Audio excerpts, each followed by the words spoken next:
it shouldn't matter if I train professional athletes.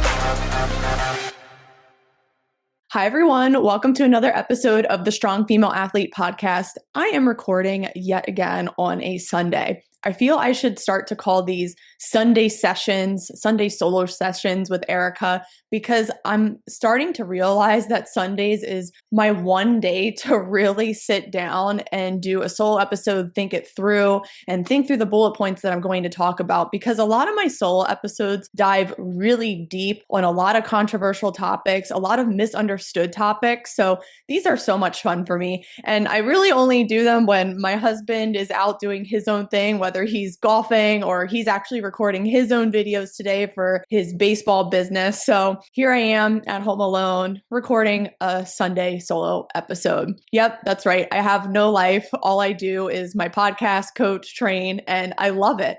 I love creating content for you guys. I love clearing the air on topics on youth female athlete training and athletic development. And today's topic, again, another juicy one: what parents should look for in a speed and strength coach for their young girl. And I had to make this video because in the past few years, I've been getting a lot of the same questions from new client leads or people who are wanting to sign up for an assessment with me. And they will ask me right off the bat, hey, have you worked with Division I soccer players? Have you sent your clients to D1? Do you work with ECNL girls? And I'm like, why does that matter to you? I can think of 1,000 other things that you should look for in a trainer than the level of the athlete that they work with. And look, I love the ECNL girls I work with. I work with both high-level athletes, medium, anything in between. I work with girls who don't even play sports. I work with teenage girls who just want to learn to lift weights. And I love that too. It shouldn't be about what team they're on or what acronym club that they're playing for or what level that they're at or what college program did they go off to. I don't lead with that in my business because I don't want people to hire me for those reasons. I have a list of 5 other things that are very important for parents to look for beyond who does the trainer work with. And honestly, these will shock you. So stick around till the end, because the last one is the most shocking of all that a lot of people are forgetting. So just to let everyone know my background on training, I have always worked with youth athletes. I started back in 2012. I was in the skills training world at first, doing more soccer technical work. And then I realized that overuse was becoming a big problem. Early specialization was becoming a big problem. ACLs were on the rise. So that's when I decided to get my strength and conditioning certification and then go back for my graduate degree in exercise science and performance enhancement. That's the number one thing you should look for in a trainer before thinking about what athletes that they work with. Number one, do they have the education and are they certified? I don't know why parents overlook this. They just assume, oh, the trainer, I'm looking at on social media, they train so-and-so athlete. And you don't even understand what their education is or their certifications are. And it is important for them to have an education in exercise science and biomechanics and how the body works and how the body responds to different training loads and how it adapts and how to progressively overload each individual. And that's another thing, is there has to be that education behind it, because every athlete is different. Every athlete is going to require a different starting point in the gym based on their age, exercise history, their injury history, even their maturation. Are they an early mature? Are they a late mature? Do they need more motor skill development before they start doing the heavier weight? So these are things that you should be looking for, that a trainer understands. Now, as far as education, I would say an exercise science degree, at least a bachelor's. I ended up getting my bachelor's in economics at Johns Hopkins, full transparency there. But then I went back to my master's program and got my degree in exercise science and performance enhancement. And I was getting that degree all while I was training athletes full time. So I wasn't just digging into the textbooks and becoming textbook smart. I was applying the information I was learning in my graduate program to be able to apply with my athletes. And I would say it was a pretty good master's program because we had to write training programs based on different populations, different sports, and understand in season versus off season training. So it was a very practical program too, which I really liked because it prepared me for the real world and to help my athletes that I was working with at the time. And also during that time, so I was training youth athletes, but I also was interning in college strength and conditioning at a Big Ten school. So I got experience with the older high level athletes. And man, was that a crazy time. I will say, college strength and conditioning was not for me. I don't like working with athletes who have it all figured out or who have already made that level. I like to take a young girl from scratch or a young girl who maybe is coming back from a knee injury that has never strength trained before, like someone I can really mold and help and take through that long-term development process. That's why I love working with youth because they're just so impactful in the younger years. And if we get them into good training habits young, good nutrition habits young, we are setting them up for, yes, maybe a successful athletic career, but being able to enjoy this stuff for life and stick around to the end because this has a lot to do with that with my last point.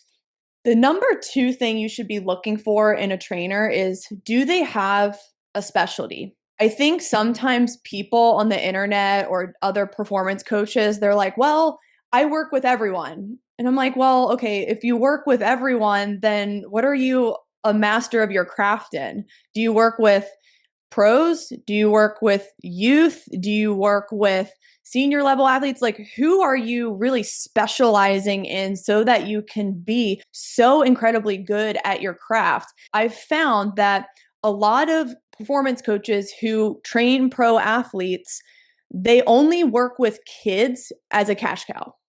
Okay, so they don't specialize in youth long-term athletic development. They just see it as an opportunity to make some extra money during the off season. So really keep that in mind because that's a thing. It's very rampant nowadays. And I've had many conversations with my colleagues about this. If a trainer is so busy working with pros, then they should just be busy working with pros. That should be their population. I haven't really led with this on my social media. I don't really talk about it a lot, but I have had athletes that I started with at age 10, age 11, age 12.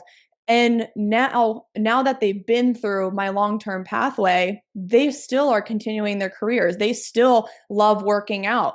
And I don't talk about this a lot, but yes, they are playing professional soccer in Europe. They did go to Division 1 programs, but I don't lead with that on my website because I don't want people to hire me just for that reason. I want people to hire me for my education, my training philosophy, my specialty in working with youth and them going through my pathway up to that point.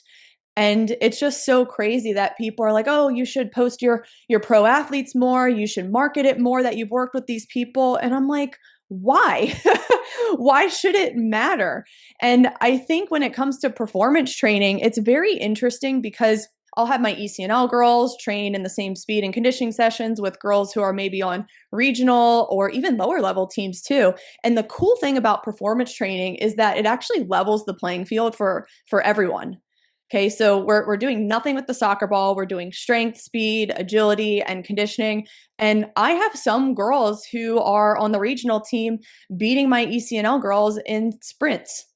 And it's really cool because it just levels the playing field and it pushes the girls on the lower level teams. And then the higher level girls have to really humble themselves and be like, oh, wow, like I'm not as like hot shit as I thought I was. And it's true. It's very true. But I have ECNL girls who are absolutely crushing it or deadlifting 1.5 times their body weight, which is amazing too. But I think it's great to include all levels within training. And it doesn't need to be this exclusive country club style where I only work with the top, where I only work with the best of the best. No, I want to work with girls who want to get stronger, faster, and more robust to handle the demands of their sport. Or, like I said earlier, girls who don't even play sports, but they just want to get stronger and faster because they love working out. They love getting in the gym. I am not a country club style service where I'm like, oh, I only work with this level of player. I only work with girls who are serious about D1.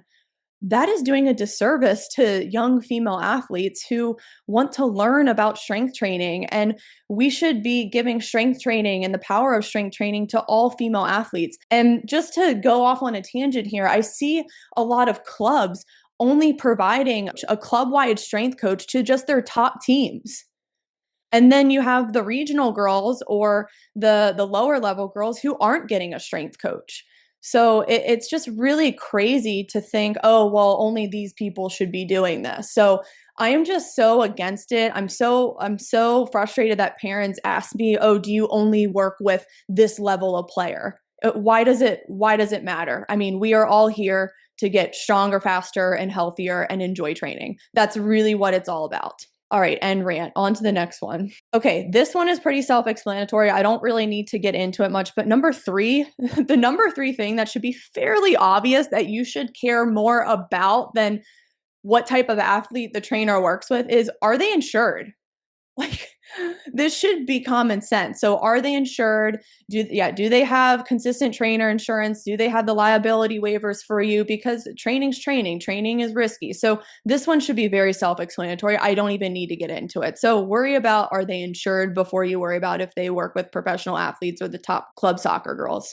Okay, and then the fourth one is, does the trainer have a track record of getting athletes results? So this is where word of mouth comes into play. I think word of mouth is still way more powerful than what you see on social media, because something could look so fancy on social media, but maybe that person is negligent. Maybe they aren't who they say they are. I'll give a really wild analogy for this. So there was a whole story that came out a year ago that there was a plastic surgeon on social media posting all these videos. Oh, look at this nose job I gave. Look at this boob job I gave. And this is a crazy story. And it all looked great on Instagram. It looked like the surgeon was doing great work, like changing these women's bodies, and they really loved it. And then one of his patients eventually came out on the news that she got completely botched. She was completely deceived by his Instagram, and later to find out he was using AI videos and fake photos, fake before and after photos.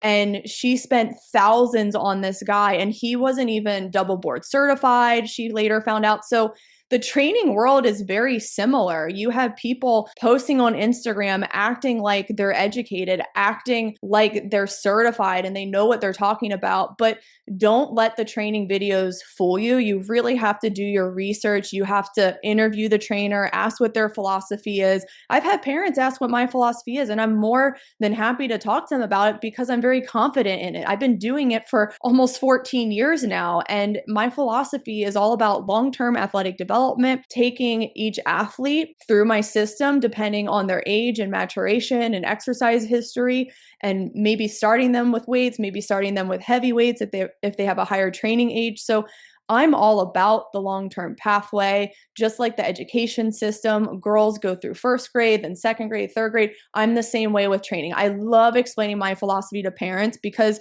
when the ones that get it, they are all in. But then you have people who don't get it, and I'm not here to fight people on it. I'm just here to be authentic and share my philosophy that I'm confident in and that I've gotten athlete results in. Again, like I said, I've had girls not only go on to play college and pro who started with me very young. Like, that's a very great accomplishment. Again, I don't lead with that, but I have girls who I started with at age 10 who I still follow them on Instagram. They're all out of college, they're in the real world, and I see them. They're still working out, they're still playing co-ed soccer, they're still signing up for a strength training competition. And that to me is way cooler sometimes than the athletic accolades or the scholarship. Of course, I'm proud of my girls who play D1 and got scholarships and who are still playing pro in Europe now, but I'm also so proud of my girls who still love training. I think that's the most important one for me, and that's the one I will end on for you guys. Do the athletes enjoy the sessions of the trainer? Do they really look forward to it? Do they get in the car and say, man, that was that was hard, but that was a blast. Or man, I can't wait for the next one. When can we go back to this person again? When can we do that again? Those are really good signs when your kid is getting in the car and saying that. I've interviewed a lot of my athletes, and I'll ask them, hey, what's the best part of this program? Because I want to know what we can lean more into, what we can really improve on as well. What's the best part of this program and what's the most memorable for you? And they all say the sessions are challenging but fun. And that's what I want. I want girls to still be challenged, get their results in strength, speed, and conditioning, because that's what a lot of people are hiring me for. Because let's be honest, a lot of people want speed for soccer, a lot of people want injury resiliency. So I'm glad that they said that, yes, the sessions are challenging, getting them better, getting them more confident on the field, but I'm excited about the fact that it's fun for them.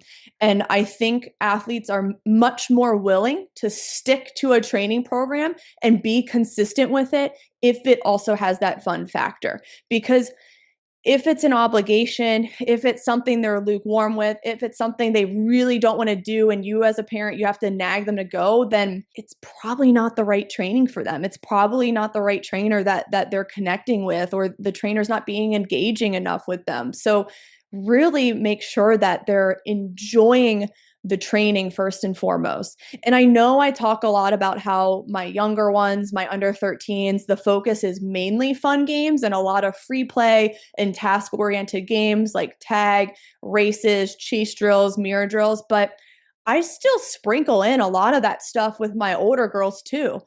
My eighth graders, my high school girls, even my college girls are still doing the fun stuff, because sports become very high pressure at those older ages. And I want to make sure girls are still enjoying the pursuit of training and getting stronger, and they're not getting burned out by it. So yes, for the older groups, we do the progressive overload, the tracking of the strength in the gym, the data tracking of the speed times. We do all those things, those very structured things. We do the structured running form drills. We do the structured decelerations and plyometrics to really teach them the proper movement patterns. But I also like to add in fun. We'll do jump competitions where they jump for height, or they try and touch a pole before the person they're going against. Or we do a lot of fun agility games where they have to dodge, or they have to run through a gate, or they have to push someone through a gate. Or we do dodgeball or tug of war. Actually, come to think of it, my older girls tomorrow. So we just are wrapping up our summer off-season program, and we have been going hard since May. We've done a full progressive summer off-season program where we've trained 4 times a week, 2 days strength, 2 days speed, agility, and conditioning. And these girls have worked so hard. And these last few weeks, I'm like, look, it's almost preseason.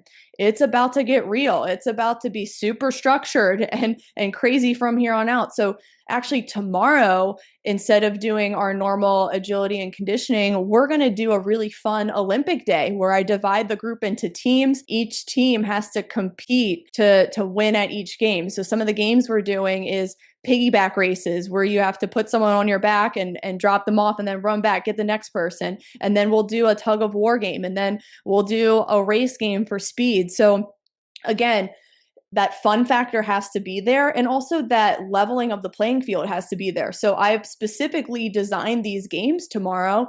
So sometimes the strong girls win, sometimes the fast girls win, and I'm going to mix up the teams so that, everyone is kind of even and we're really competing. So again, it has to be training where your daughter's challenged and she's having fun and she's enjoying working out. The last thing I want is for my girls, when they're in their 20s, 30s, 40s, 50s, 60s, and so on, the last thing I want is for them to have a bitter taste in their mouth towards exercise. The last thing I want is for my girls to be the mom in their 40s who struggles to lose weight because she hates going to the gym, she hates exercising at that point, and she's totally burned out. No, I want my girls to be in their 40s excited about training and teaching their kids about training and making it a part of their family and being healthy and continuing to move. So that for me is more important than what level of athlete do I work with.